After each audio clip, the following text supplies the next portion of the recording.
আমার কথা শোনা যাচ্ছে? হ্যাঁ স্যার, শোনা যাচ্ছে। আচ্ছা। হুম। হ্যাঁ স্যার।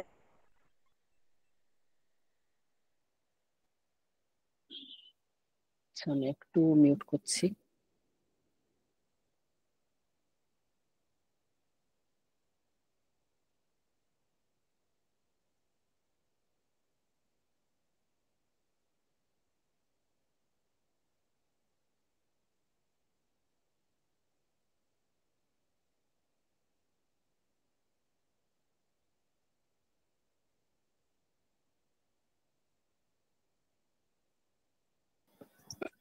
বেশ, আমরা আজকে যোগসূত্র পড়ব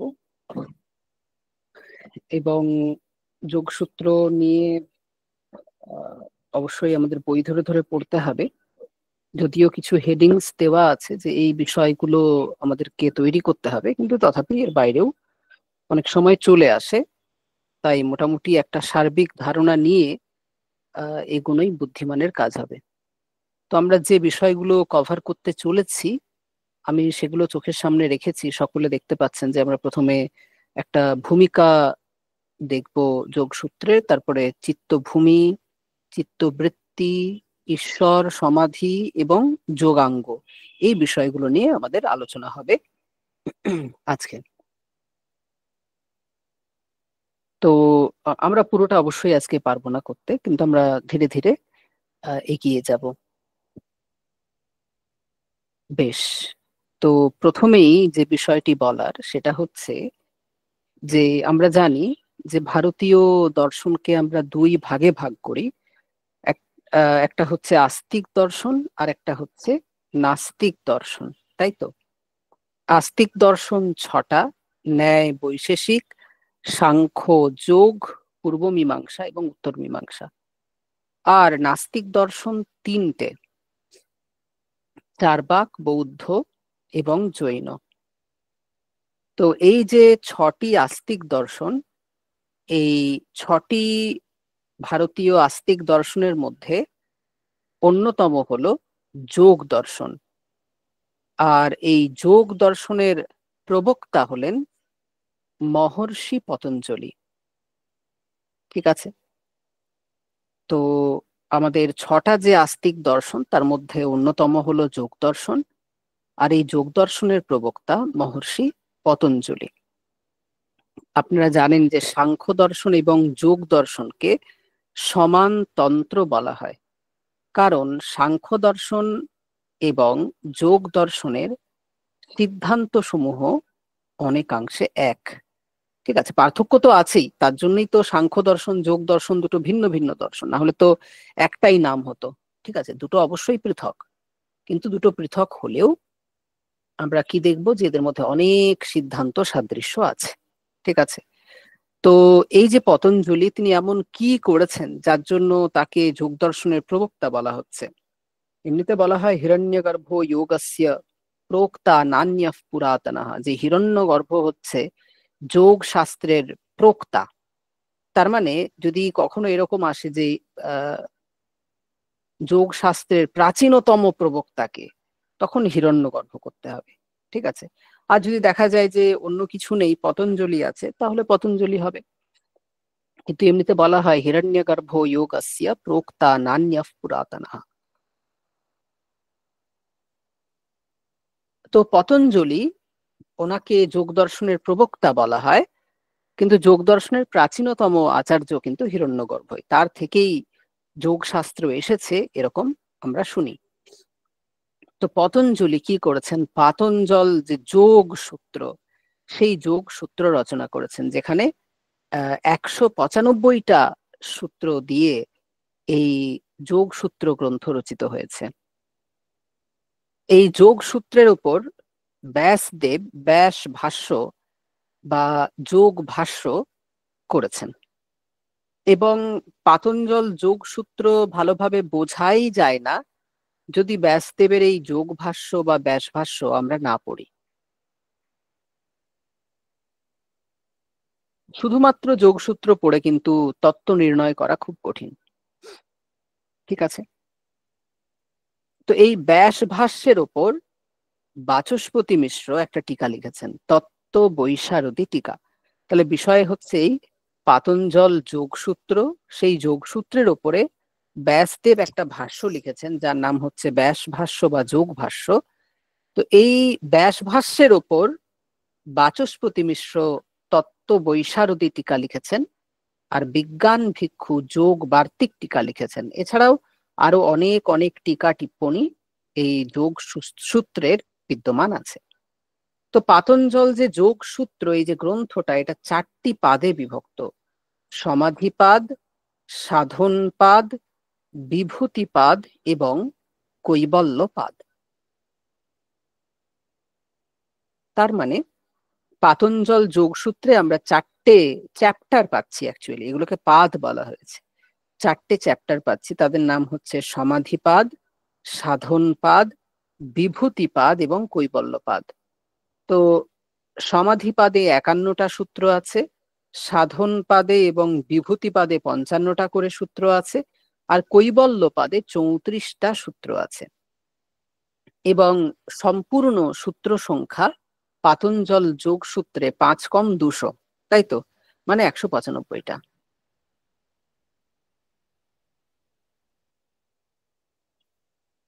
তো এই যোগ দর্শনের শুরু হচ্ছে অথ যোগানুশাসনম। তো অনুশাসন মানে শাস্ত্র, অথ অথ মানে এখানে আরম্ভ অর্থে আছে, ঠিক আছে, যে এখন যোগ দর্শন আরম্ভ হচ্ছে।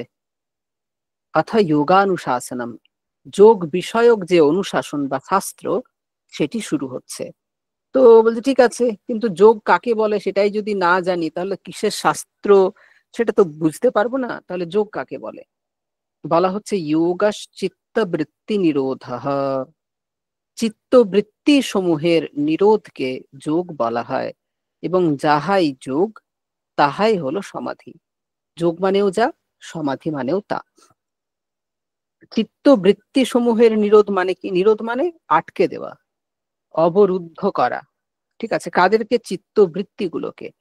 চিত্ত মানে মন, তার বৃত্তি, তার বৃত্তি মানে তার অ্যাক্টিভিটি, তার ক্রিয়া, তার পরিণাম।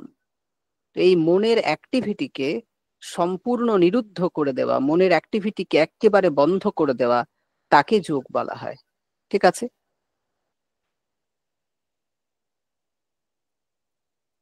তো এই যোগ বা সমাধি দুই ধরনের, সম্প্রজ্ঞাত সমাধি আর অসম্প্রজ্ঞাত সমাধি। তো এই নামগুলোর মধ্যেই সেই রহস্য লুকিয়ে আছে, কেন এটাকে সম্প্রজ্ঞাত বলা হলো আর কেনই বা এটাকে অসম্প্রজ্ঞাত বলা হলো। বলা হচ্ছে সম্প্রজ্ঞাত সমাধি এমন সমাধি যেখানে কোনো একটি বিষয়ে মন স্থির হয়, ঠিক আছে। এবং একটি বিষয়ে যদি আমাদের মন স্থির হয় তাহলে অন্যান্য চিত্তবৃত্তিগুলো নিরুদ্ধ হয়ে যায়। যেমন উদাহরণ দিই, যেমন যদি আমি এখন আমার মন শ্রীকৃষ্ণে নিবদ্ধ করি, তাহলে শ্রীকৃষ্ণ ভিন্ন অন্যান্য যত বিষয় আছে, ঠিক আছে, সব বিষয় আমার মন কিন্তু যাবে না, ঠিক আছে। তাহলে আমার মন কি হলো? আমার মন একটি বিষয়ে সমাহিত হলো। কিন্তু একটি বিষয়ে সমাহিত হওয়ার কারণে অন্যান্য চিত্তবৃত্তি নিরুদ্ধ হয়েছে, মানে যাকে আমরা চিত্তবৃত্তি নিরোধ বলছি সেটা এই সম্প্রজ্ঞাত সমাধিতে হচ্ছে। কিন্তু সম্প্রজ্ঞাত সমাধিতে সমস্ত চিত্তবৃত্তি নিরুদ্ধ হয়ে যায় না, মনের সব ক্রিয়া, মনের সব বৃত্তিকে রুদ্ধ করে দেওয়া হয় না। কোনো একটি বিষয়ে নিরন্তর চিত্তবৃত্তি হতে থাকে। যেমন আপনি যদি কৃষ্ণ চিন্তা করেন, নিরন্তর কৃষ্ণ চিন্তা হতে থাকে, ঠিক আছে। কিন্তু কৃষ্ণ চিন্তা বাদ দিয়ে অন্যান্য সকল চিত্তবৃত্তি নিরুদ্ধ হয়ে যায়, ঠিক আছে। তাহলে যোগ কাকে বলে? যোগ মানে চিত্তবৃত্তি সমূহের নিরোধ। কিন্তু বুঝতে হবে যে যদি সম্প্রজ্ঞাত সমাধি হয় তাহলে কোনো একটি বিষয়ে চিত্ত নিরুদ্ধ হয়, একটি বিষয়ে চিত্ত সমাহিত হয়, এবং সেই কারণে অন্যান্য যত বিষয় আছে সেই বিষয়টি ছাড়া সেইখান থেকে মন সরে আসে। তো একে আমরা সম্প্রজ্ঞাত সমাধি বলি। এটা কেন এরকম নামকরণ করা হয়? স্বাভাবিক, যদি আমার মন কোনো একটি বিষয়ে সন্নিবদ্ধ হয় তাহলে সেই বিষয়টা আমরা সম্যকভাবে জানতে পারবো, ঠিক আছে। তাই সম্যক প্রজ্ঞায়তে অস্মিন, যেখানে সম্যক রূপে জানা যায়, ঠিক আছে, সেই সমাধিকে বলা হচ্ছে সম্প্রজ্ঞাত সমাধি। আর অসম্প্রজ্ঞাত সমাধি কি জিনিস? অসম্প্রজ্ঞাত সমাধিতে কোনো একটি বিষয়েও চিত্ত একাগ্র হবে না, ঠিক আছে? সমস্ত চিত্তবৃত্তি নিরুদ্ধ হয়ে যাবে, মানে মন একেবারে নিষ্ক্রিয় হয়ে যাবে। মানে সত্যি সত্যি যাকে বলে মন মরে যাবে, আমরা তো মন মরা হই, কিন্তু সেটা আসলে মন মরে যায় না, মন দুঃখ দেয়। কিন্তু যখন অসম্প্রজ্ঞাত সমাধি হয় তখন মন একেবারে নিরুদ্ধ হয়ে যায়, তো মনের অস্তিত্বই বুঝতে পারা যায় না। তো এই অসম্প্রজ্ঞাত সমাধিতে সমস্ত চিত্তবৃত্তি নিরুদ্ধ হয়ে যায়। তো সূত্রে দেখবে বলা আছে চিত্তবৃত্তি নিরোধ, বলেনি সর্বচিত্তবৃত্তি নিরোধ। যদি কোনো কারণে বলতো সর্বচিত্তবৃত্তি নিরোধা, তাহলে শুধুমাত্র অসম্প্রজ্ঞাত সমাধিকেই আমরা সমাধি বলতে পারতাম, কারণ এখানেই সমস্ত চিত্তবৃত্তি নিরুদ্ধ হয়। আর যদি যোগ বলতে সর্বচিত্তবৃত্তি নিরোধ বোঝাতো, ঠিক আছে, তাহলে সম্প্রজ্ঞাত সমাধিকে আমরা যোগ বলতে পারতাম না বা সমাধি বলতে পারতাম না, কারণ সম্প্রজ্ঞাত সমাধিতে কোনো একটি বিষয়ে চিত্তবৃত্তি কন্টিনিউড হয়, ঠিক আছে? এই হচ্ছে যোগাস চিত্তবৃত্তি নিরোধা। এইবারে এইখানে আসছে গভীরতা। বোঝা আছে? ঠিক আছে, আপনি বলছেন যোগ হচ্ছে চিত্তবৃত্তি নিরোধ, খুব ভালো। যোগ হচ্ছে সমাধি, তো সমাধি কি যে কোনো যে কোনো অবস্থাতেই হতে পারে সমাধি? বলে হ্যাঁ হতে পারে। এই আবার কি কথা, আমার যে কোনো অবস্থাতেই সমাধি হতে পারে? বলে হ্যাঁ হতে পারে, কিন্তু সমস্ত অবস্থার সমাধিকে সমাধি বলা হয় না। মানে মন কোনো কোনো সময় একাগ্র হয়ে যায়। যদি আপনার কারোর উপরে প্রচন্ড রাগ থাকে, তো দেখবেন তাকেই আপনি চিন্তা করছেন, হ্যাঁ বিভিন্ন ভাবে চিন্তা করছেন, তাকে তেলের কড়াইয়ে ছেড়ে দিয়েছেন, 10তলা ছাদ থেকে ফেলে দিয়েছেন, ঠিক আছে, তার নাকে লঙ্কা গুঁড়ো ছুঁড়েছেন, সেগুলো আলাদা। কিন্তু বিষয় হচ্ছে যে আপনি তাকে নিয়ে চিন্তা করছেন। যেমন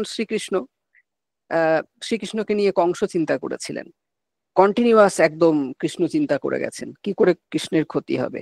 তো যাই হোক, কৃষ্ণ চিন্তা করেছিলেন বলে মুক্তিও হয়ে গেছে। যেমন ভাবেই হোক ঈশ্বরকে ডাকলেই হলো, গালাগালি দিয়েই ডাকুন আর ভালোবেসেই ডাকুন, ঈশ্বরকে ডাকাটা খুব জরুরি। তো যাই হোক, এখানে কি বলা হচ্ছে যে 5টা চিত্ত ভূমি আছে। কি কি? ক্ষিপ্ত, মূঢ়, বিক্ষিপ্ত, একাগ্র আর নিরুদ্ধ।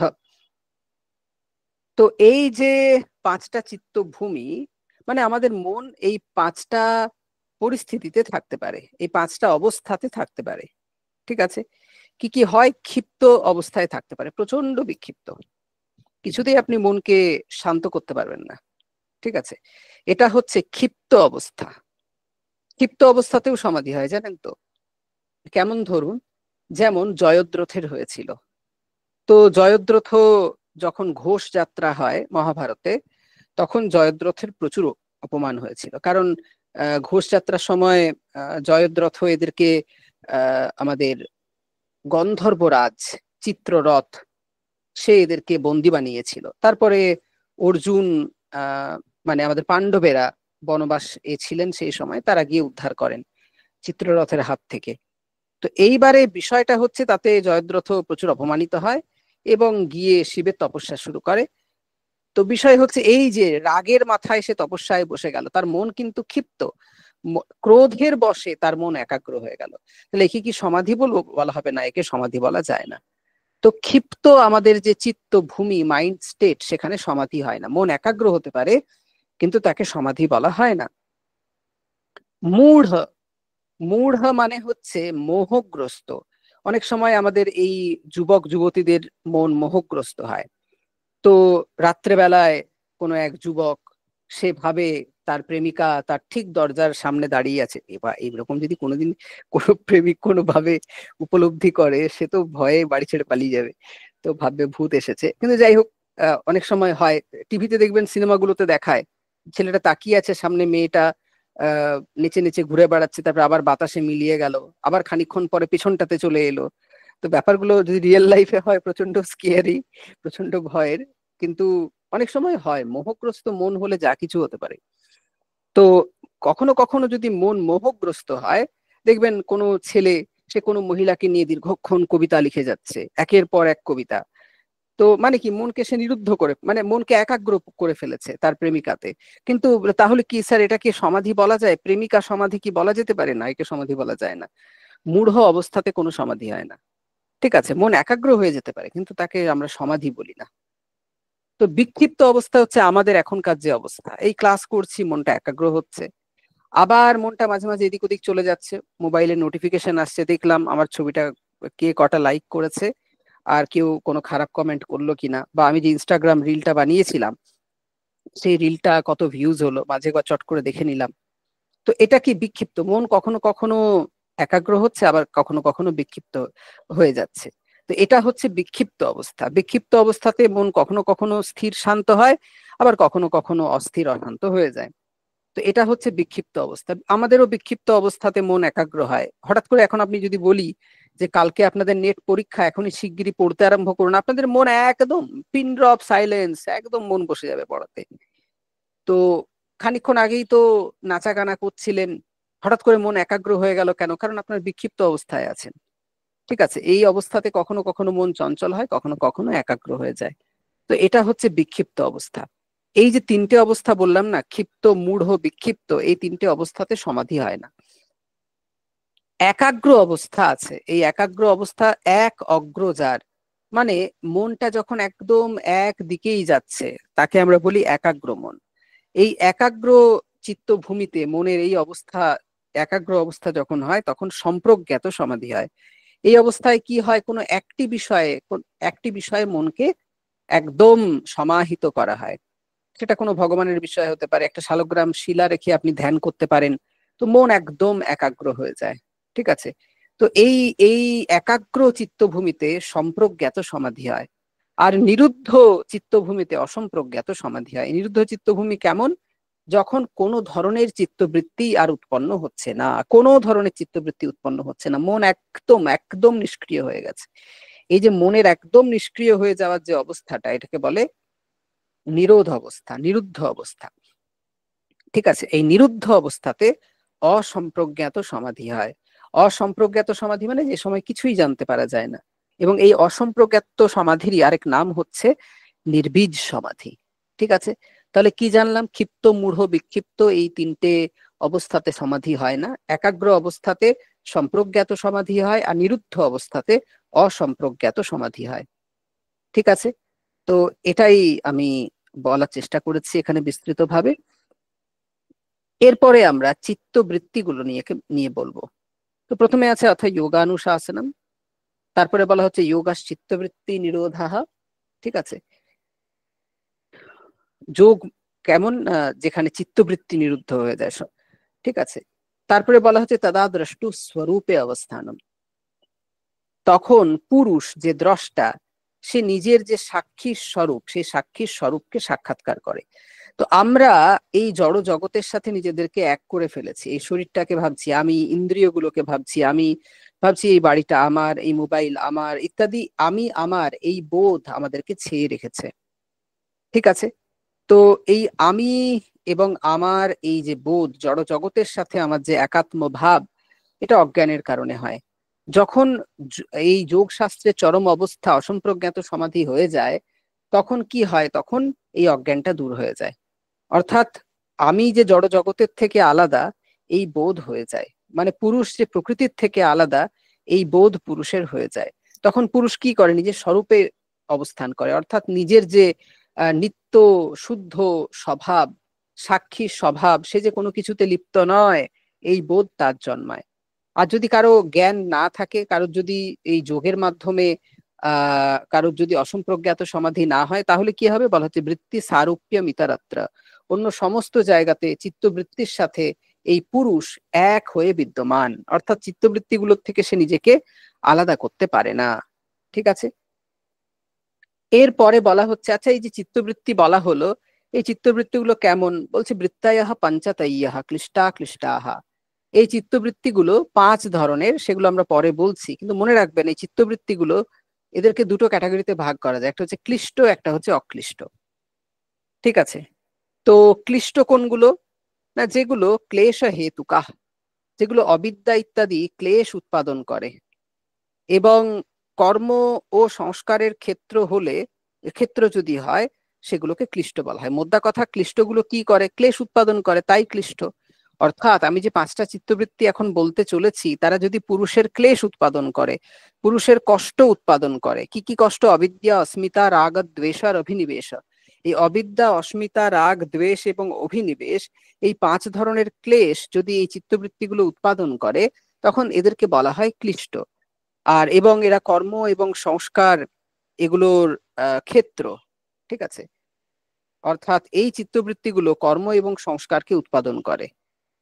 আর যে চিত্তবৃত্তিগুলো নাকি প্রকৃতি পুরুষ বিবেক খ্যাতি, অর্থাৎ জড় এবং চেতনের পার্থক্য জ্ঞান উৎপাদনে সহায়তা করে, সেই চিত্তবৃত্তিগুলোকে অক্লিষ্ট বলা হয়। এবার আপনাদের মনে হতে পারে তাহলে কি ক্লিষ্ট চিত্তবৃত্তি 5টা আলাদা, অক্লিষ্ট চিত্তবৃত্তি 5টা আলাদা? উত্তর হচ্ছে না। চিত্তবৃত্তি 5টাই, কিন্তু তারা কখনো ক্লিষ্ট হতে পারে, কখনো অক্লিষ্ট হতে পারে। তারা আমার জন্য ক্লিষ্ট হতে পারে, অন্য কারোর চিত্তবৃত্তি তার জন্য অক্লিষ্ট হতে পারে। কেন, কিভাবে? কারণ আমার চিত্তবৃত্তিগুলো যদি আমার মোক্ষের উপযোগী হয় তাহলে সেগুলো অক্লিষ্ট, আমাকে ক্লেশ দিচ্ছে না। আর আমার চিত্তবৃত্তিগুলো যদি আমার বন্ধনের উপযোগী হয়, আমার বন্ধন সাধন করে, তখন সেগুলো ক্লিষ্ট। ঠিক আছে? যেমন একটা ছুরি, সেই ছুরি আহ অস্ত্রও হতে পারে, কারোকে হত্যা করার জন্য অস্ত্রও হতে পারে, আবার কারোকে বাঁচানোর জন্য উপকরণও হতে পারে। যেমন ডাক্তার ছুরি নিয়ে কি করে? পেট কাটে, মানুষকে বাঁচায়, ঠিক আছে? আর যারা দুষ্কৃতী তারা ছুরি দিয়ে কি করে? মানুষ হত্যা করে। তো সুতরাং একই চিত্তবৃত্তি, একই ছুরি, আমরা তাকে কিভাবে ব্যবহার করছি তার উপরে ডিপেন্ড করে ওটা ক্লেশজনক হবে নাকি ক্লেশ হারক হবে, তা আমাদেরকে কষ্ট দেবে না আমাদের কষ্ট দূর করবে। ঠিক আছে? তো এই চিত্তবৃত্তিগুলো 5 প্রকারের: প্রমাণ, বিপর্যয়, বিকল্প, নিদ্রা, স্মৃতি। ওখানে সুন্দর আছে, চিত্ত নদী নাম, এর এর ব্যাখ্যাতেই আছে, চিত্ত নদী নাম উভয়ত বাহিনী বহতি পুণ্যায় বহতি পাপায়। চিত্ত নদী সে 2 ধারাতেই বয়, পুণ্যের দিকেও বয়, পাপের দিকেও বয়। ঠিক আছে? তো আপনি চিত্তকে কোন দিকে নিয়ে যাবেন সেটা একেবারেই আপনার হাতে আছে। তো বলা হচ্ছে চিত্তবৃত্তিগুলি 5 প্রকার: প্রমাণ, বিপর্যয়, বিকল্প, নিদ্রা এবং স্মৃতি। তো আমরা এই প্রমাণ, বিপর্যয়, বিকল্প, নিদ্রা, স্মৃতি এগুলো নিয়ে এখন কথা বলবো। প্রথমেই বলা হচ্ছে প্রত্যক্ষানুমানাগমা প্রমাণানি। প্রমাণ, বিপর্যয়, বিকল্প, নিদ্রা, স্মৃতি 5টা বলেছি। তো প্রথমটা হচ্ছে প্রত্যক্ষানুমানাগমা প্রমাণানি। প্রত্যক্ষ, অনুমান এবং আগম এরা হলো প্রমাণ। আমরা জানি সাংখ্য দর্শনে 3টে প্রমাণ স্বীকার করা হয়েছে, প্রত্যক্ষ, অনুমান এবং শব্দ। এখানেও 3টে প্রমাণ স্বীকার করা হয়েছে, প্রত্যক্ষ, অনুমান এবং শব্দ। শব্দটাকে আগম বলা হয়েছে। ঠিক আছে? তো এইখানে কি হয়, এই যে আমাদের প্রমাণ, এখানে ধরুন আপনার সামনে একটা ঘট আছে, তো আপনার ঘটাকার চিত্তবৃত্তি উৎপন্ন হয়। ঠিক আছে? আমার কথা শোনা যাচ্ছে তো? হ্যাঁ স্যার। হ্যাঁ স্যার। হ্যাঁ শোনা যাচ্ছে। আচ্ছা আচ্ছা, হঠাৎ করে কেউ একজন মনে হলো যে আনমিউট করে কিছু বলার চেষ্টা করছিল। যাক, ঠিক আছে। তো এই যে প্রমাণ, প্রমাণ মানে জানবেন যে প্রমাণ মানে এখানে কিন্তু যতগুলো চিত্তবৃত্তির কথা বলা হয়েছে, এই চিত্তবৃত্তিগুলো কিন্তু মানে জ্ঞানাত্মক, চিত্তবৃত্তিয়াত্মক। এগুলো কি যেমন নৈয়ায়িকরা বলে ইন্দ্রিয় হচ্ছে প্রত্যক্ষ প্রমাণ, ঠিক আছে? সেই রকম কিন্তু এই যোগ দর্শনে বলা হয় না, এখানে চিত্তবৃত্তিই হলো প্রমাণ। তো ধরুন সামনে ঘট আছে, তো ঘট বিষয়ক যে চিত্তবৃত্তি, ইন্দ্রিয়ের সাথে, চক্ষুর ইন্দ্রিয়ের সাথে ঘটের সম্বন্ধ হলো, এবং এর ফলে কি হয়? ঘটাকার চিত্তবৃত্তি উৎপন্ন হয়। তো এই ঘটাকার চিত্তবৃত্তি এটাই হচ্ছে প্রত্যক্ষ প্রমাণ। তো এই জন্য যোগ দর্শনের যে প্রমাণ তত্ত্ব, সেই প্রমাণ তত্ত্ব কিন্তু ন্যায় দর্শনের প্রমাণ তত্ত্বের থেকে আলাদা। ন্যায় দর্শনের প্রমাণ তত্ত্বে ইন্দ্রিয়কে বলা হয় প্রত্যক্ষ প্রমাণ, কিন্তু এইখানে যোগ দর্শনে সেই ইন্দ্রিয়ের মাধ্যমে যে বিষয়কে গ্রহণ করা হয়, ঘট, সেই ঘটাকার চিত্তবৃত্তিকে প্রত্যক্ষ প্রমাণ বলা হয়। ঠিক আছে? এরকম এদের মতে অনুমানও হলো চিত্তবৃত্তি, আগমও হলো চিত্তবৃত্তি। তো মোদ্দা কথা, এই প্রত্যক্ষ, অনুমান এবং আগম, এই যে প্রমাণ 3টে বলা হয়েছে, এগুলো চিত্তবৃত্তি। এরপরে বিপর্যয়, এরপরে বলা হচ্ছে ঠিক আছে, ধরুন সামনে ঘট আছে, আপনার ঘটাকার চিত্তবৃত্তি হলো, এটা তো প্রত্যক্ষ প্রমাণ। মানে যেখানে প্রমাণ হয় সেখানে একটা যথার্থ বস্তু থাকে এবং সেই যথার্থ বস্তুর কে আশ্রয় করে চিত্তবৃত্তি উৎপন্ন হয়, মনের পরিণাম উৎপন্ন হয়। এইবারে যদি আপনার সামনে সেই বস্তুটা না থাকে তথাপি যদি চিত্তবৃত্তি উৎপন্ন হয়, তাকে বিপর্যয় বলা হয়। যেমন আপনার সামনে আছে একটা দড়ি, কিন্তু আপনি তাকে সাপ হিসেবে দেখলেন। তার মানে কি এই এই সাপটা তো ওখানে নেই, আসলে ওখানে দড়ি আছে। তার মানে এখানে সাপটা যথার্থ বিষয় নয়, সাপটা অযথার্থ বিষয়, ঠিক বিষয় নয়, ভুল বিষয়।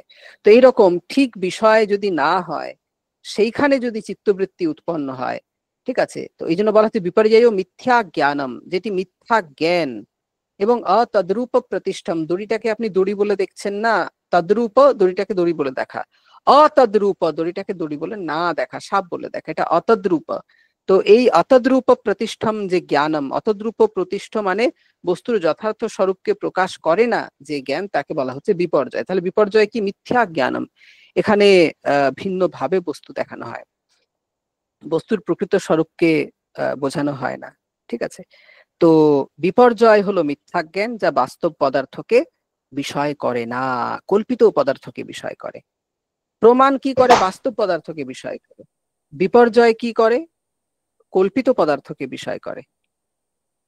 আর আরেকটা চিত্তবৃত্তি আছে যে যার কোনো বিষয়ই নেই, শব্দ জ্ঞানানুপাতি বস্তু শূন্য বিকল্প।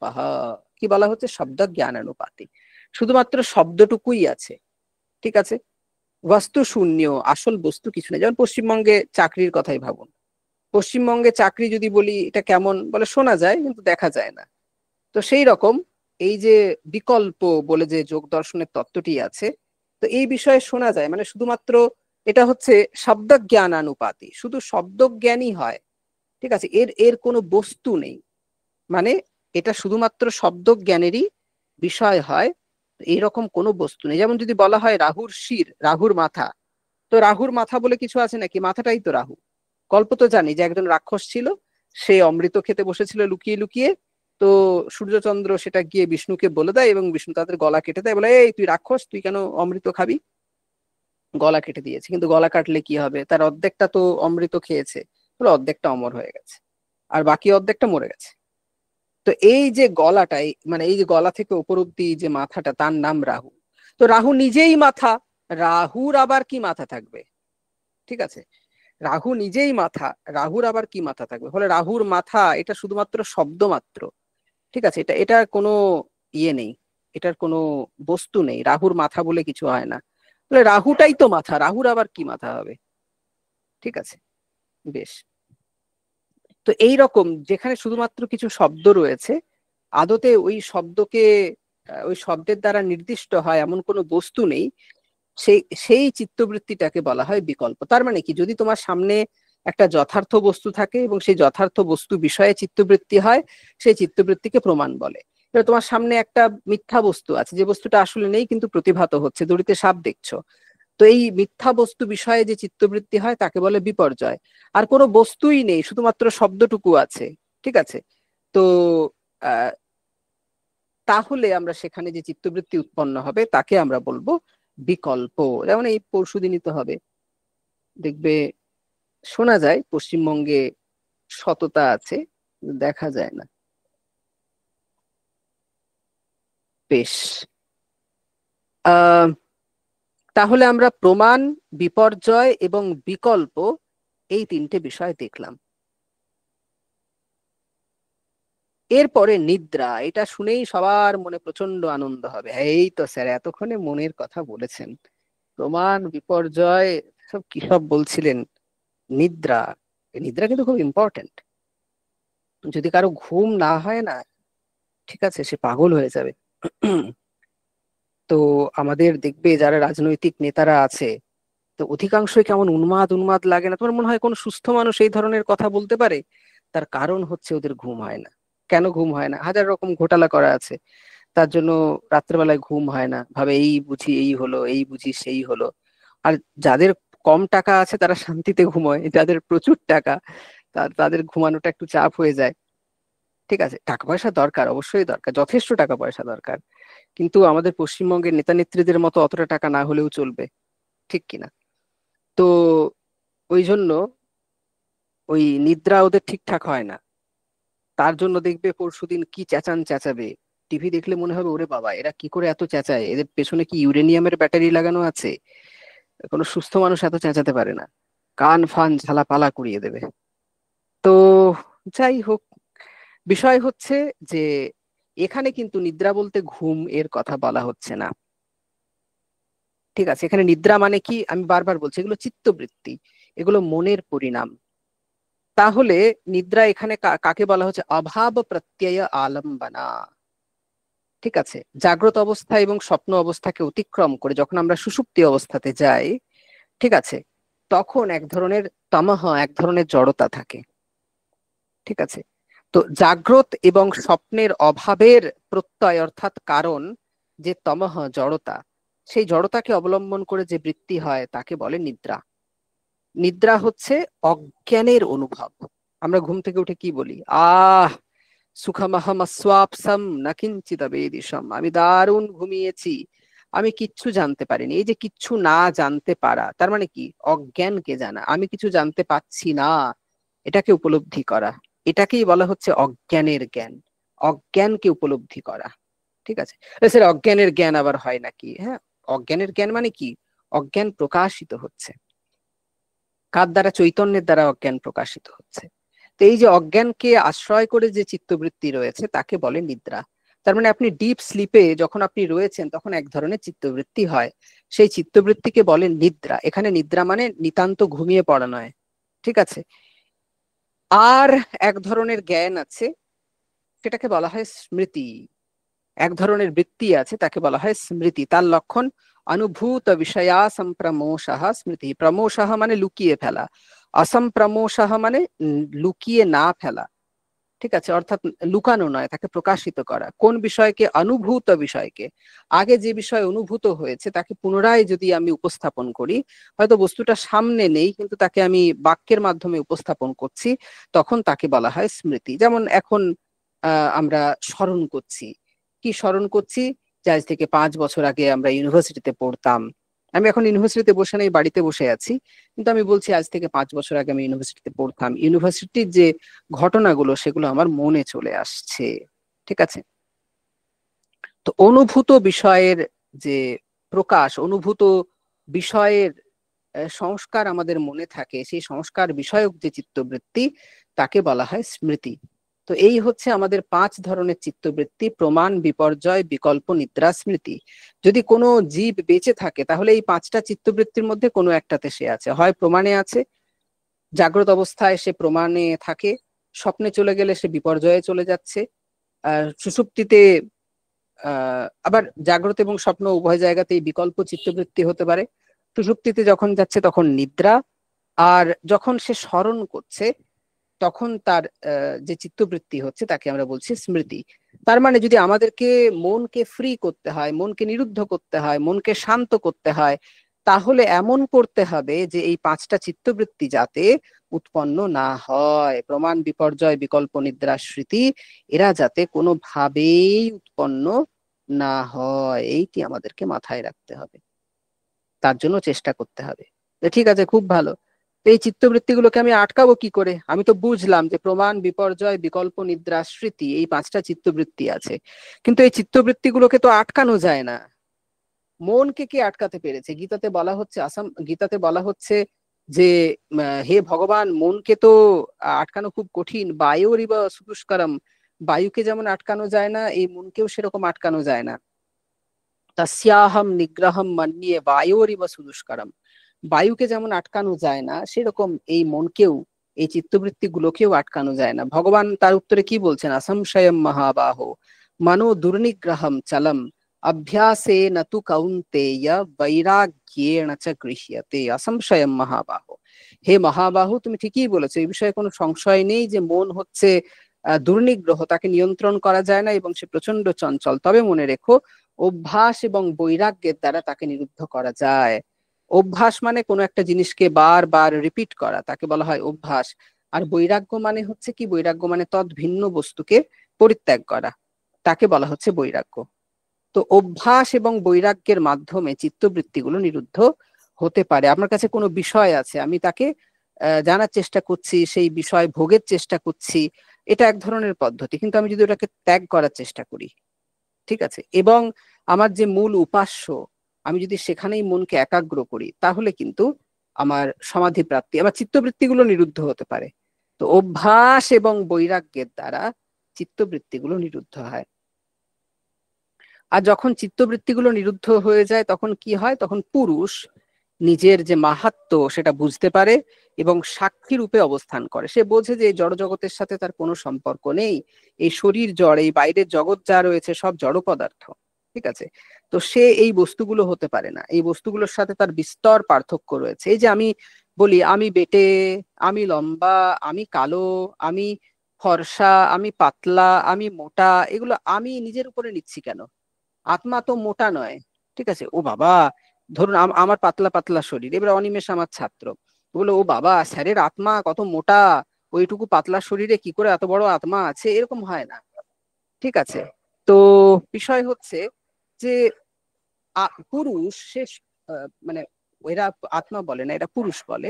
সাংখ্য দর্শনে যে পুরুষ, ঠিক আছে, সাংখ্য দর্শনে যে পুরুষ, সেই পুরুষ নিজেকে যদি এই চিত্তবৃত্তিগুলির সাথে এক করে ফেলে তখনই পুরুষের বন্ধন হয়। আর যখন এই চিত্তবৃত্তিগুলোর সাথে থেকে নিজেকে ভিন্ন বলে জানে, ঠিক আছে, তখন তার মুক্তি হয়। এই জন্য বলে যে সত্য পুরুষ অন্যতা খ্যাতি, খ্যাতি মানে জ্ঞান, পুরুষ এবং প্রকৃতির পার্থক্য জ্ঞান, সেটাই হচ্ছে সাংখ্য মতে মুক্তির প্রতি কারণ, ঠিক আছে। তো যখন চিত্তবৃত্তি সমূহ নিরুদ্ধ হয়ে যায় তখন আর কি, তখন পুরুষ সে জড় জগতের সাথে নিজেকে এক করে ফেলে না আর।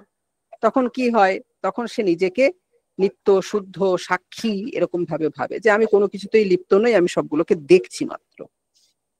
সে সাক্ষী রূপে অবস্থান করে, বলা হয় কৈবল্যম মাধ্যস্থম, ঠিক আছে। তো সে কেবল অবস্থা তার হয়, মধ্যস্থ অবস্থা হয়, সে সাক্ষী রূপে অবস্থান করে। তো পুরুষের চিত্তবৃত্তির সঙ্গে অভিন্নতা, যে পুরুষ নিজেকে চিত্তবৃত্তিগুলোর সাথে এক করে ফেলে কোন অবস্থায়? জাগ্রত অবস্থায়। তো এই জাগ্রত অবস্থায় আমাদের বুত্থান সংস্কার থাকে, মানে এই সময় বিভিন্ন বিষয় গ্রহণ হয়। আর যখন আমাদের এক মন একাগ্র হয় তখন নিরুদ্ধ সংস্কার ধীরে ধীরে উত্থিত হয়, ঠিক আছে। এইবারে এই জন্য বলা হচ্ছে, পঞ্চশিখাচার্যের বচন আছে, একমেব দর্শনম খ্যাতিরেব দর্শনম, ঠিক আছে, যে পুরুষের যখন জ্ঞান হয় না, যখন তার প্রকৃতি পুরুষ পার্থক্য জ্ঞান হয় না, চেতন এবং জড়ের পার্থক্য জ্ঞান হয় না, তখন কি হয়, সে চিত্তবৃত্তিগুলোর সাথে নিজেকে অভিন্ন বলে জানে। কিন্তু যখনই তার প্রকৃতি পুরুষ বিবেক জ্ঞান হয়, সে চিত্তবৃত্তিগুলোকে সাক্ষাৎকার করে, সে কখনোই চিত্তবৃত্তিগুলোকে আমি বলে ভাবে না। আর চিত্তবৃত্তি সমূহ যদি নিরুদ্ধ হয়ে যায় তখন পুরুষ নিজের স্বরূপে অবস্থান করে। মানে ব্যাপারটা এইরকম, ধরা যাক আমাকে এখন পড়াতে দেওয়া হয়েছে, তো আমি সেই সকাল সকাল বেরিয়েছি, আজকে আমার কলেজে অনুষ্ঠান ছিল, আমি সেই অনুষ্ঠানে অংশগ্রহণ করেছি, তারপরে আমার কিছু ডিউটিস ছিল, আমার কিছু খাতা টাতা দেখা ছিল, সেগুলো করেছি, বিকেল বেলা কিছু বাজার দোকান করতে হয়েছে, করে এসে আমি এখন বসেছি। কি করতে বসেছি? পড়াতে বসেছি। তো এই যে পড়াতে বসেছি, আমার এখন ধরা যাক পরিশ্রম হচ্ছে, ঠিক আছে। তো আমি নিজেকে এই কাজের সঙ্গে এখন এক করে ফেলেছি। এইবারে যদি আমি এই নিজেকে এই কাজের সাথে, কাজের থেকে আলাদা করে নিই, কিচ্ছু না, এই লাল বাটনটা যদি একবার টিপে দিই, তাহলে কি হবে?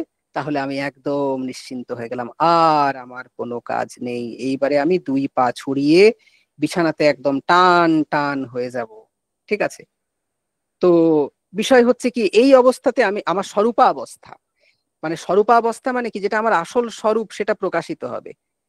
তো আসল স্বরূপ কি? আসল স্বরূপ হচ্ছে আমি অলস, আমি একটু ঘুমাতে পছন্দ করি, ঠিক আছে। এখন হঠাৎ করে নেট পরীক্ষাটা চলে এসেছে, এসএসসি পরীক্ষা চলে এসেছে বলে আমি এখন অশোক চক্র হয়ে গেছি, জানো তো, অশোক চক্র আর অশোক স্তম্ভের গল্প।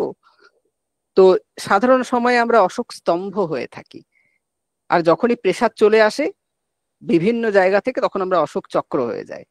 তো আমরা সময়ে সময়ে অশোক চক্র হই, অধিকাংশ সময় অশোক স্তম্ভ হয়েই থাকি। তো যাই হোক, এখানে কি বলা হচ্ছে, যে পুরুষ তার যে প্রকৃত স্বরূপ আনন্দ স্বরূপ, ঠিক আছে, সে কোনো দুঃখে লিপ্ত হয় না, তার দুঃখ সম্ভবই নয়, সে ভোক্তা নয়, সে কর্তা নয়, এরকম ভাবে বলা হয় না। এটাই পুরুষের প্রকৃত স্বরূপ, সে দ্রষ্টা, সে শুধু দেখছে, সে সাক্ষী, যে সাক্ষী সে চুরি করেনি, চুরি করলে সে চোর হতো, সাক্ষী হতো না। ঠিক আছে, মানে বিষয়টা হচ্ছে এই যে আদালতে একটা চুরি হয়েছে, সেই চুরির কেস চলছে, একজনকে সাক্ষী হিসেবে নিয়ে যাওয়া হয়েছে। তো সে পুরো চুরিটা দেখেছে, তো সে চুরি করেনি, তাই সে সাক্ষী। এবার যদি কোনো কারণে প্রমাণিত হয় যে ও বেটাও ছিল, তাহলে এই তুমি সাক্ষী নাও, তুমি আসামি, অভিযুক্ত, ঠিক আছে, চলো কাঠগড়ায় এসে দাঁড়াও, ওইখানে বসে থাকলে হবে? তো পুরুষ যখন চিত্তবৃত্তিগুলোকে নিরুদ্ধ করে দেয়, তখন না আর কোনো কিছুর সাথে তার একাত্মতা থাকে না। তার যে প্রকৃত স্বরূপ সেটিকে সে উপলব্ধি করে, তার যে সাক্ষীর স্বরূপ, কেবল স্বরূপ, মধ্যস্থ স্বরূপ, তাকে সে উপলব্ধি করে। ফলে সে আর কোন রকম দুঃখ কষ্টের দ্বারা জর্জরিত হয় না। তাই বলা হয় তদা দ্রষ্টু স্বরূপে অবস্থানম, তখন দ্রষ্টা অর্থাৎ পুরুষ নিজের স্বরূপে অবস্থান করে। তো এই প্রসঙ্গে বলা হচ্ছে যে তাহলে কিভাবে আমরা আমাদের এই চিত্তবৃত্তিগুলোকে নিরুদ্ধ করব। বলা হচ্ছে অভ্যাস বৈরাগ্যাভ্যাম তার নিরোধः, অভ্যাস এবং বৈরাগ্যের দ্বারা এই চিত্তবৃত্তিগুলোকে নিরুদ্ধ করা যায়। তো অভ্যাস কাকে বলে? তত্র স্থিতৌ যত্নঃ অভ্যাসঃ, এই সকল চিত্তবৃত্তির নিরুদ্ধ যে অবস্থা, এই নিরুদ্ধ অবস্থার নাম হচ্ছে প্রশান্ত বাহিতা স্থিতি। ঠিক আছে, প্রশান্ত বাহিতা, তখন মন একদম প্রশান্ত হয়ে যায়। চিত্তবৃত্তিগুলো যখন নিরুদ্ধ হয়ে যায়, তখন মন একদম প্রশান্ত হয়ে যায়। এটিই হচ্ছে চিত্তের চরম স্থিতি। এই স্থিতি, এই প্রশান্ত বাহিতা নামক স্থিতি লাভ করার জন্য যে নিরন্তর প্রচেষ্টা, তাকে বলা হচ্ছে অভ্যাস। ঠিক আছে, তো আমাদেরকে কোনো একটা কিছু, যে কোনো কিছু লাভ করতে গেলেই অভ্যাস করতে হয়, তবে গিয়ে সেই বস্তুটা লাভ হয়। আর বৈরাগ্য কি? বৈরাগ্য বলা হচ্ছে দৃষ্টানুশ্রবিক বিষয় বিতৃষ্ণস্য বশীকার সংজ্ঞা বৈরাগ্যম। দৃষ্ট বিষয়, দৃষ্ট বিষয় মানে লৌকিক যে বিষয় আছে, ঠিক আছে, খাওয়া দাওয়া, ভালো পানীয়, টাকা পয়সা, এগুলো হচ্ছে দৃষ্ট বিষয়। তো আমাদের দৃষ্ট বিষয়ে তৃষ্ণা আছে, দৃষ্ট বিষয়ে তৃষ্ণা আছে মানে বিলক্ষণ আছে। বিয়ে বাড়ি গেলে আমরা আগে দেখে নিই যে রান্না মানে কি কি মেনু আছে, স্টার্টার কি আছে। তো গিফটটা যেন তেন প্রকারেণ তাড়াতাড়ি একটু দিয়ে দিয়েই তারপরে স্টার্টারটা শুরু করে দিই, কারণ যদি স্টার্টার খেতে দেরি হয়ে যায় তাহলে মেইন কোর্সটা ঠিকঠাক খাওয়া যাবে না। ওই জন্য ঢুকেই স্টার্টার, যে 2 ঘন্টা থাকবো স্টার্টার দিয়ে শুরু করে টুকটুক টুকটুক করে খেয়ে খেয়ে মোটামুটি আমাদের যিনি আয়োজন করেছেন পার প্লেট 700 টাকা, তো আমি মোটামুটি এক প্লেট 800-900 টাকার খেয়ে যাতে ফিরতে পারি তার ব্যবস্থা আমরা করে নিই। তো যাই হোক, এটা করে না লোকজন, আমি মজা করে বলছি, কারণ এখানে আমি অনেককেই চিনি যারা একদম আমার মতোই পাতলা পাতলা, তারা কিছুতেই অতটা খেতে পারবে না। তো আহ কি বলা হচ্ছে যে এই যে প্রশান্ত বাহিতা স্থিতি, একদম চিত্ত পুরো নিরুদ্ধ করে দেওয়া, এই স্থিতি লাভের জন্য চেষ্টা করতে হয়, এই প্রযত্ন করতে হয়। এই প্রযত্নটাকেই বলা হচ্ছে অভ্যাস। ঠিক আছে, তো বারবার বারবার চেষ্টা করতে হয়, আমরা তাকে বলছে তত্র স্থিতৌ যত্নঃ, সেখানে থাকার জন্য যে প্রচেষ্টা, তাকে বলা হচ্ছে অভ্যাস। আর আমরা বলছিলাম যে এই যে দৃষ্ট বিষয় রয়েছে, খানা পিনা, খাওয়া দাওয়া, এইগুলোতে আমাদের একটা আকর্ষণ তো আছেই। আবার আনুশ্রবিক, আনুশ্রবিক মানে ইহলোকে নয় পরলোকে। তো পরলোকে কি আছে? পরলোকে স্বর্গ, বলে না পরলোকে, যে বিভিন্ন ধর্মে বিভিন্ন রকম আছে। তো আমাদের বলে পরলোকে কি আছে, পরলোকে তুমি স্বেচ্ছা, তোমার তুমি যা চাইবে তাই পাবে, খাবার দাবার চাইলে খাবার দাবার চলে আসবে, যেরকম জিনিস চাইবে সেরকম চলে আসবে। অন্যান্য ধর্মে বলে যে তুমি যদি স্বর্গে যাও সেখানে 72 জন হুর আছে। ঠিক আছে, এগুলো হচ্ছে আনুশ্রবিক বিষয়। আনুশ্রবিক মানে পারলৌকিক বিষয়। ঠিক আছে, যদিও এখানে আনুশ্রবিক মানে বেদে প্রোক্ত বিষয়। তো এই যে পারলৌকিক বিষয় সমূহ রয়েছে, বলছে এটাতেও বিতৃষ্ণা। ইহলৌকিক খানাপিনাতে বিতৃষ্ণা, আবার পারলৌকিক যে ভোগ্য বিষয় আছে স্বর্গ ইত্যাদিতে রয়েছে, ঠিক আছে, সেই বিষয়ে বিতৃষ্ণা। বিতৃষ্ণা মানে কি? কেমন বিতৃষ্ণা? বলা হচ্ছে বান্তাসনাইব, বমি করার পরে কেউ কি সেই বমিটাকে খাওয়ার কথা ভাবতে পারে? এক থু, তো কিছুতেই ভাবতে পারে না। তো বান্ত, যেটাকে বমি করা হয়েছে তাকে খাওয়ার আমাদের কোন রকম কোনো ইচ্ছাই নেই, একটা প্রচন্ড বিতৃষ্ণা বমি করা বিষয়টার দিকে। সেই রকম যাদের মধ্যে সত্যি সত্যি বিতৃষ্ণা এসেছে তারা কিন্তু দৃষ্ট এবং আনুশ্রবিক বিষয়কে সেই রকম দেখে। তো এই যে বৈরাগ্য, একে বলে বশীকার নামক বৈরাগ্য। তার মানে কি? বৈরাগ্যের আবার নাম আছে? হ্যাঁ আছে তো। তো 4 ধরনের বৈরাগ্য আমি এখানে লিখেছি, 4 ধরনের বৈরাগ্য আছে। প্রথমটা হচ্ছে ইয়াতমান। তো আমি প্রথমে প্রতিজ্ঞা করছি যে আজ থেকে বাবু আমি আর বিরিয়ানি খাবো না। ঠিক আছে, তো আমি আমার ইন্দ্রিয় সমূহকে একদম নিয়ন্ত্রণ করার চেষ্টা করছি, ঠিক আছে, মানে আমি চেষ্টা করছি। আমি রাস্তা দিয়ে বেরিয়ে অনেকক্ষণ চেষ্টা করে কিছুটা এগিয়ে এসে পেছনে আবার এসে বিরিয়ানি 1 প্লেট কিনে খেয়ে তারপরে যাই। তো কিন্তু আমি মনে মনে চেষ্টা করছি যে খাবো না আমি, ঠিক আছে। তো এটা হচ্ছে ইয়তমান বৈরাগ্যম। তারপরে ব্যতিরেক বৈরাগ্যম। ব্যতিরেক বৈরাগ্যম মানে কি, যখন কোনো বিষয়ে তৃষ্ণা চলে আসে, এই তৃষ্ণা বিতৃষ্ণা চলে আসে, কিন্তু কোনো কোনো বিষয়ে অনুরাগ থাকে, তাকে বলে ব্যতিরেক বৈরাগ্য। মানে ব্যাপার হচ্ছে এরকম যে আমার হয়তো আমি ঠিক করেছি ফাস্ট ফুড খাবো না, তো আমি বিরিয়ানি খাই না, আমি মোগলাই খাই না, আমি পরোটা খাই না, আমি ম্যাগি মানে আমি চাউমিন খাই না, কিন্তু রোলটার প্রতি না আমার একটা অন্য আকর্ষণ আছে। বাকি সব ছেড়ে দিয়েছি, রোলটা না এখনো ছাড়তে পারিনি। আমি চেষ্টা করছি ছেড়ে দেবো। এই অবস্থাটা হচ্ছে ব্যতিরেক বৈরাগ্য। যে কিছু কিছু বিষয়ে বৈরাগ্য চলে এসেছে, ভোগ্য বিষয়, কিন্তু কিছু কিছু বিষয়ে এখনো বৈরাগ্য আসেনি। এরপরে হচ্ছে একেন্দ্রীয় বৈরাগ্য।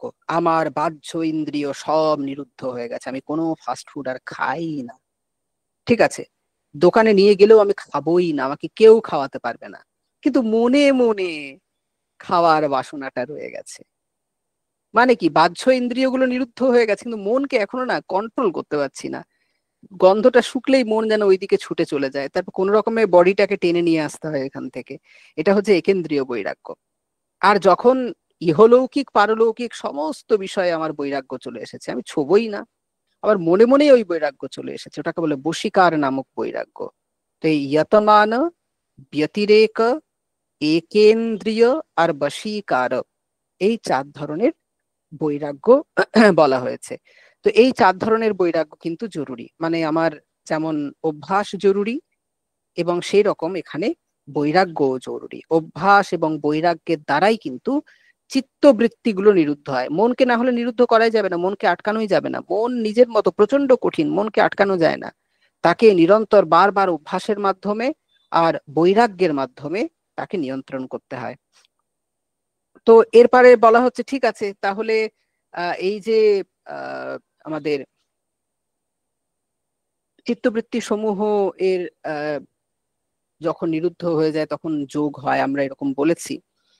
তো এই এই যে অসম্প্রজ্ঞাত সমাধি, এটা আরেকটা উপায় আছে। অভ্যাস বৈরাগ্য এটা তো একটা উপায় আছেই, আরেকটা উপায় আছে যে উপায়ে আমাদের অসম্প্রজ্ঞাত সমাধি লাভ হয়, ঠিক আছে। সেটা কি বলা হচ্ছে, আহ ঈশ্বর প্রণিধানাৎ বা।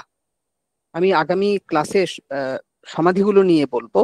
এখানে কি বলা হচ্ছে যে ঈশ্বরের প্রণিধান, প্রণিধান মানে ভক্তি। তো ঈশ্বরে যদি ভক্তি হয়, তাহলেও কিন্তু ঈশ্বরের কৃপায় অনেক সময় এই অসম্প্রজ্ঞাত সমাধি হয়ে যায়। অসম্প্রজ্ঞাত সমাধি ঈশ্বরের কৃপাতেও হতে পারে।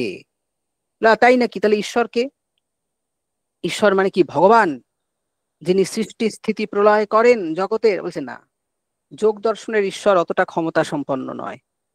যোগ দর্শনের ঈশ্বর তোমার আমার মতোই একজন পুরুষ, মানে জীবাত্মা, তোমার আমার মতোই একজন পুরুষ। তবে হ্যাঁ, তার কিছুটা স্পেশালিটি আছে।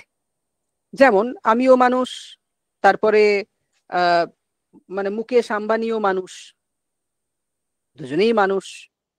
কিন্তু আহ আমার কাছে যত পয়সা আছে, ঠিক আছে, টোটাল তত কোটি টাকা মুকেশ আম্বানির আছে। মানে ধরো যদি আমার কাছে আহ 1 লাখ টাকা থাকে, তাহলে 1 লাখ টাকা ইন্টু 100 করলে যত পয়সা হয়, ঠিক আছে, তত কোটি টাকা মুকেশ আম্বানির আছে। পার্থক্য তো আছে, আমরা দুজন মানুষ হিসেবে এক হলেও মানে যোগ্যতা ক্ষমতার দিক দিয়ে তো আমরা এক নই। তো সেই রকম ঈশ্বর আমাদের মতোই পুরুষ, কিন্তু ওনার একটু স্পেশালিটি আছে। কি আছে? বলা হচ্ছে ক্লেশ কর্ম বিপাকাশয়ৈহি অপরামৃষ্টঃ পুরুষ বিশেষঃ ঈশ্বরঃ। ক্লেশ, কর্ম, বিপাক এবং আশয়, এই 4টে জিনিসের দ্বারা অসংস্পৃষ্ট পুরুষ বিশেষ হচ্ছে ঈশ্বর। ক্লেশ কি বলা হচ্ছে? অবিদ্যা, অস্মিতা, রাগ, দ্বেষ এবং অভিনিবেশ, এইগুলো হচ্ছে ক্লেশ। আর এই ক্লেশের কারণে কি হয়? আমাদের কুশল এবং অকুশল, মানে পুণ্য এবং পাপ, এই ধরনের কর্ম বা কর্মের সংস্কার তৈরি হয়। এই কর্মের ফলই হচ্ছে বিপাক। বিপাক হিসেবে কি আসতে পারে? বিপাক হিসেবে সুখ বা দুঃখ আসতে পারে, কর্মের ফল তো সুখ আর দুঃখ হয়। আর যেই আমার এই সুখ আর দুঃখরূপ বিপাক হলো, তারপরে আবার বাসনা শুরু হয়। যদি দুঃখ আসে তাহলে দুঃখ ত্যাগের বাসনা আসে, যদি সুখ আসে তাহলে সুখ লাভের বাসনা আসে। ঠিক আছে, তো সুতরাং আমরা ঈশ্বর বলতে সেই পুরুষকেই বোঝাবো যার মধ্যে ক্লেশ, কর্ম, বিপাক এবং আশয় এগুলো নেই। ঠিক আছে, তো ঈশ্বর হচ্ছে এই ধরনের পুরুষ। তবে মনে রাখতে হবে, যোগ দর্শনেও কিন্তু সাংখ্য দর্শনের মতো প্রকৃতি এই জগৎ সংসারকে তৈরি করে। প্রকৃতি হচ্ছে স্রষ্টা, স্রষ্টি অ্যাকচুয়ালি। তো আমরা সাংখ্য দর্শনে পড়েছি যে পুরুষের সঙ্গে সম্বন্ধ বশত, সন্নিধান বশত প্রকৃতি এই সমস্ত জগৎ তৈরি করে। ঈশ্বর কিন্তু সাংখ্য মতে বা যোগ মতে জগৎ তৈরি করে না। ঈশ্বর কি করে? ঈশ্বর শুধুমাত্র এই অসম্প্রজ্ঞাত সমাধির দরজাটা খুলে দিতে পারে সাধকের জন্য। সে যেহেতু উচ্চ কোটির, তাই। তো এই ঈশ্বর হচ্ছে সর্বজ্ঞ, তত্রাতিশয়ম সর্বজ্ঞ বীজম। তো এইখানে হচ্ছে সর্বজ্ঞতা এই ঈশ্বরের কিন্তু রয়েছে, ঈশ্বর সর্বজ্ঞ। আর স পূর্বেশাম অপি গুরুহু কালে ননবচ্ছেদাত। কপিল মুনি ইত্যাদি যারা রয়েছেন তাদেরও গুরু হচ্ছেন ঈশ্বর, তিনি কালাতীত। ঠিক আছে, তো তিনি গুরুদেরও গুরু। তো ঈশ্বর হচ্ছেন সবার গুরু, সব থেকে প্রাচীন। আর এই ঈশ্বরের তস্য বাচকঃ প্রণবঃ, ঈশ্বরের বাচক। ঈশ্বরের যদি আমরা কোনো একটা শব্দময় রূপ যেটা দিয়ে ঈশ্বরকে ডাকা যায়, যেমন বিবেক, এটা আমার বাচক শব্দ। যদি আপনি রাস্তাঘাটে বিবেক বলে ডাকেন, দেখবেন এই চশমা পরা ছিপছিপে লোকটা আপনার দিকে এগিয়ে যাচ্ছে। ঠিক আছে, তো কারণ ওটা আমার বিবেক, এটা হচ্ছে আমার বাচক। তো আপনি যদি ওম জপ করেন তাহলে ঈশ্বরকেই ডাকা হয়, কারণ ওঙ্কারটা হচ্ছে ঈশ্বরের বাচক, এনারা বলেন, যোগ দর্শনে বলেন। তো তখন ঈশ্বর ভাবেন যে আমাকে ডাকছে, তাহলে আমাকে যেতে হবে, একটু ওকে আশীর্বাদ করতে হবে, আমাকে ভক্তি ইত্যাদি করছে, তো আশীর্বাদ ইত্যাদি করতে হবে যাতে ওর অসম্প্রজ্ঞাত সমাধি লাভ হয়। তো যাই হোক, তো এই ঈশ্বরের বাচক হচ্ছে প্রণব। প্রণব মানে ওঙ্কার। ঠিক আছে, তস্য বাচকঃ প্রণবঃ তৎ জপস্তদর্থ ভাবনম। যদি কেউ এই ওঙ্কার জপ করে, তার মানেই সে ঈশ্বরকে মনন করছে। ঠিক আছে, ওই জন্য ওঙ্কার জপের কিন্তু বিশাল মাহাত্ম্য। যোগ দর্শনে ওঙ্কারের বিশাল মাহাত্ম্য। অদ্বৈত বেদান্তে তো রয়েইছে, কঠোপনিষদে একদম এই বিষয়টাই বলা হচ্ছে যে সেই ব্রহ্মের বাচক হচ্ছে ওঙ্কার। ঠিক আছে, তো এখানেও বলা হচ্ছে ঈশ্বরের বাচক হচ্ছে ওঙ্কার। তার জপস্তদর্থ ভাবনম, সেই ওঙ্কার যদি জপ করা হয় তাহলে ঈশ্বরেরই ভাবনা করা হয়ে থাকে। ঠিক আছে, তো আমি সমাধিটা ধরতে চাইছি না, এটা একটু ধরে ধরে বলবো। তো আমরা মোটামুটি এখনো অব্দি যা যা পড়েছি সেটা হচ্ছে এইরকম, যে যোগ এবং সমাধি সমার্থক শব্দ, যাহাই যোগ তাহাই সমাধি। কারণ ইউজ ধাতুর সঙ্গে ঘই প্রত্যয় করে যোগা শব্দ নিষ্পন্ন হয়। তো তো এই ইউজ ধাতুটার অর্থই হচ্ছে সমাধি। অনেকে ভাবে যে যোগ মানে হচ্ছে +1+1=2, এটা যোগ। কিন্তু এখানে যোগ দর্শনে যোগ মানে, জানো তো, যোগ মানে আসলে বিয়োগ। যোগ দর্শনে যোগ মানে আসলে বিয়োগ। কারণ এখানে কি বলা হয়, সমস্ত চিত্তবৃত্তিকে নিরুদ্ধ করে দেওয়া হয়, সমস্ত চিত্তবৃত্তিকে নিরুদ্ধ করে দেওয়া হয়। মানে কি, এখানে কারোর সাথে কারো যোগ হচ্ছে না। অনেকে বলে জীবাত্মার সাথে পরমাত্মার যোগ। কেন? এখানে কি জীবাত্মা পরমাত্মা এরকম ভাবে স্বীকার করা হয় নাকি যোগ দর্শনে? যোগ দর্শনে কোনো জীবাত্মা পরমাত্মা স্বীকার করা হয় না, এখানে পুরুষ স্বীকার করা হয়। ঠিক আছে, আমিও পুরুষ, ঈশ্বরও পুরুষ, উনি একটু স্পেশাল, কিন্তু আমি গিয়ে ঈশ্বর হয়ে যাব এরকম কোনো ব্যাপার নেই, বা ঈশ্বরের সাথে আমার যোগ সূত্র হবে এমন কোনো ব্যাপার নেই। যারা যোগ দর্শন জানে না তারাই এরকম ভুলভাল বলে যে ঈশ্বর এবং পরমেশ্বরের যোগ হচ্ছে যোগ দর্শন। না, এখানে যোগ মানে বিয়োগ, সমস্ত চিত্তবৃত্তিগুলোকে নিরুদ্ধ করে দেওয়া, মনকে এই সমস্ত মানে পুরুষ অর্থাৎ এই চৈতন্যকে এই সমস্ত চিত্তবৃত্তিগুলো থেকে সরিয়ে নিয়ে যাওয়া। ঠিক আছে, বেশ। তো আমরা এই চিত্তবৃত্তিগুলোর নিরোধকেই যোগ বলেছি, যোগ আর চিত্তবৃত্তি নিরোধা। এই চিত্তবৃত্তি 5টা, এবং এই চিত্তবৃত্তিগুলোর নিরোধ অভ্যাস এবং বৈরাগ্যের দ্বারা সম্ভব হয়। আমরা জেনেছি সমাধি 2 প্রকার, সম্প্রজ্ঞাত এবং অসম্প্রজ্ঞাত সমাধি। একাগ্র অবস্থাতে একাগ্র ভূমিতে, চিত্তের একাগ্র ভূমিতে সম্প্রজ্ঞাত সমাধি হয়, এবং চিত্তের নিরুদ্ধ ভূমিতে অসম্প্রজ্ঞাত সমাধি হয়। এবং আমরা জেনেছি চিত্তভূমি হচ্ছে 5টা, ক্ষিপ্ত, মূঢ়, বিক্ষিপ্ত, একাগ্র এবং নিরুদ্ধ। তার মধ্যে ক্ষিপ্ত, মূঢ়, বিক্ষিপ্ত এই অবস্থাতে কোনো ধরনের সমাধি আমরা স্বীকার করি না। একাগ্র অবস্থাতে সম্প্রজ্ঞাত সমাধি এবং নিরুদ্ধ অবস্থাতে অসম্প্রজ্ঞাত সমাধি স্বীকার করা হয়। ঠিক আছে, তো এর পরের ক্লাসে আমরা যেটা করব, আমরা এই সম্প্রজ্ঞাত সমাধি, অসম্প্রজ্ঞাত সমাধি এইগুলো নিয়ে বিস্তারিত আলোচনা করব। ঠিক আছে, বেশ। আজকে তাহলে আমরা কি পড়লাম? আমরা 4টে বিষয় পড়লাম: ভূমিকা, চিত্তভূমি, চিত্তবৃত্তি আর ঈশ্বর। এর পরের ক্লাসে আমরা সমাধি এবং যোগাঙ্গ নিয়ে আলোচনা করব। বেশ, যদি কারো প্রশ্ন থাকে বলে ফেলো চটপট করে।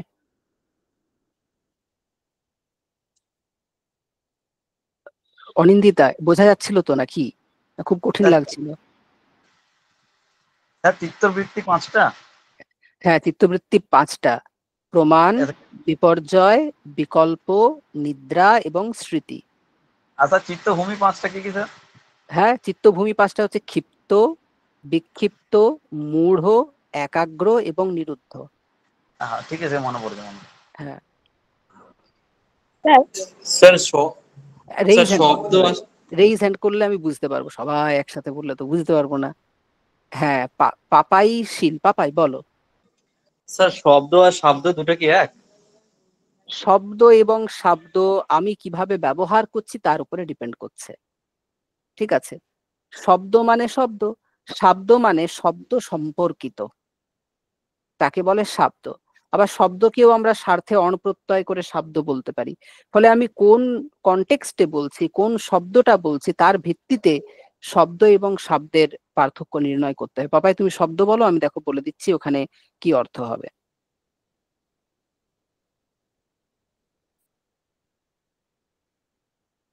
পাপাই, বোঝা গেল ব্যাপারটা?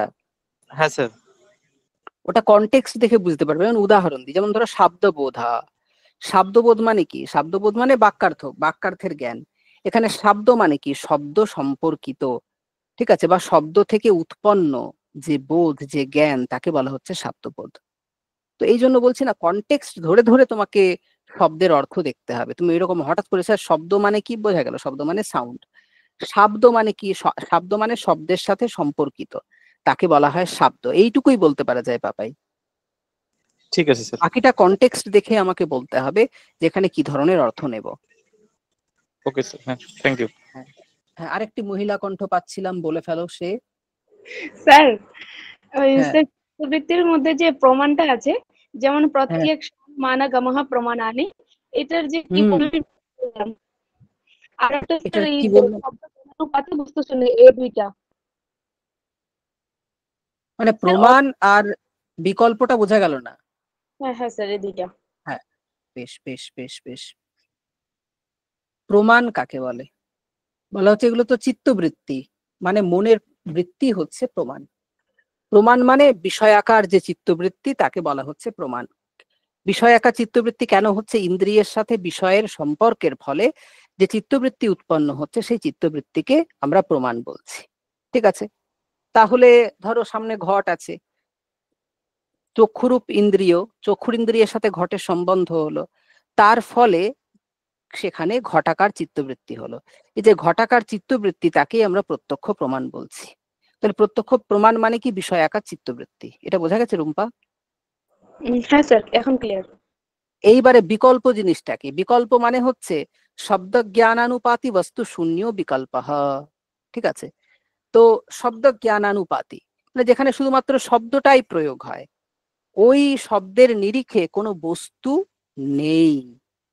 ঠিক আছে, সেই শব্দের নিরিখে কোনো বস্তু নেই, এরকম যদি হয় তখন তাকে বিকল্প বলা হয়। যেমন ওই যে বললাম না, যেমন যদি বলা হয় রাহুর মাথা, তো রাহুর তো মাথা নেই, রাহুই নিজেই হচ্ছে মাথা, ওর তো আর মাথা হতে পারে না, তথাপি আমরা রাহুর মাথা এরকম ব্যবহার করি। এই যে রাহুর মাথা, এটা তো শুধুমাত্র শব্দের খেলা, এরকম কোনো বস্তু নেই। যেমন আমি বলছিলাম যে পশ্চিমবঙ্গে চাকরির কথা, তো পশ্চিমবঙ্গে এই ডবল ডবল চাকরি হচ্ছে, কোটি কোটি চাকরি হচ্ছে, কোথায় কি চাকরি হচ্ছে সব শুনতে পাচ্ছি, কিন্তু দেখতে পাচ্ছি না। ঠিক আছে, তার মানে কি? এগুলো শুধু শব্দ মাত্র, এরকম কোনো চাকরি নামক বস্তু পশ্চিমবঙ্গে দেখা যাচ্ছে না। তো এটা বিকল্প। তো আমাদের চিত্তবৃত্তি হচ্ছে, আমাদের নেতারা এসে এসে বলছেন যে প্রচুর চাকরি নাকি হচ্ছে, তো জ্ঞান হচ্ছে চাকরির, কিন্তু বস্তুটা আসলে নেই। টুম্পা, বোঝা গেছে? হ্যাঁ স্যার। হুম হুম। তাহলে বিকল্প মানে শুধুমাত্র সেগুলো শব্দ দিয়ে উপস্থাপিত হয় মাত্র, আসলে বস্তুটা নেই। সেরকম যদি হয় তাহলে আমরা সেই শব্দ জ্ঞানানুপাতে, যে বিষয়ে শুধুমাত্র শব্দ রয়েছে কোনো বস্তু নেই, সেই বিষয়ে যে চিত্তবৃত্তি হয় তাকে আমরা বিকল্প বলে থাকি। তার জন্য বলা হচ্ছে শব্দ জ্ঞানানুপাতি বস্তু শূন্য বিকল্প। সেখানে কোনো বস্তু নেই, শুধুমাত্র শব্দ জ্ঞানই হয়। ঠিক আছে রুম্পা, বোঝা গেছে এবারে? হ্যাঁ স্যার, বুঝতে পারলাম। হ্যাঁ, হ্যাঁ। আর কার প্রশ্ন আছে দেখো তো?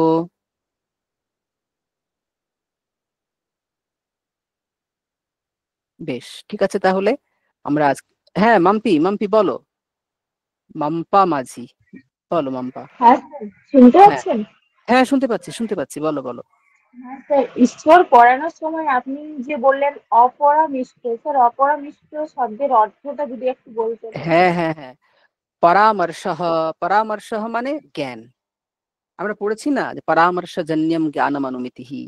ঠিক আছে, পরামৃষ্ট মানে হচ্ছে জ্ঞাত, অপরামৃষ্ট মানে অজ্ঞাত। এখানে কি বলা হচ্ছে? ক্লেশকর্ম বিপাকাশয়ৈহি অপরামৃষ্ট। ক্লেশ কর্ম বিপাক এবং আশয় এদের দ্বারা অসংস্পৃষ্ট, এদের দ্বারা অজ্ঞাত শব্দটা যায় না, অসংস্পৃষ্ট। যেখানে ক্লেশ কর্ম এবং বিপাক, ক্লেশ কর্ম বিপাক এবং আশয়ের সংস্পর্শ নেই, ঠিক আছে, তাকে আমরা বলছি অপরামৃষ্ট। মানে তাহলে অপরামৃষ্ট মানে অসম্বদ্ধ।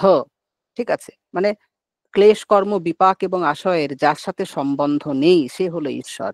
এরকম অপরামৃষ্ট শব্দের অসম্বদ্ধ এরকম অর্থ ধরতে পারো। মাম্পা, বোঝা গেছে? হ্যাঁ স্যার। হ্যাঁ, বেশ। আর কারো প্রশ্ন আছে দেখো তো? বইটা খুলবে আজকে, বইটা খুলে বাংলা বাণীগুলো পড়ার চেষ্টা করবে। বেশ, ঠিক আছে তাহলে আমরা আজকের ক্লাস এখানে শেষ করছি। সকলে পড়তে থাকো, আগামী ক্লাসে আমরা যোগসূত্র, এই সমাধি এবং যোগাঙ্গ নিয়ে বিস্তারিত আলোচনা করে শেষ করে নেব। সকলকে শুভরাত্রি। স্যার।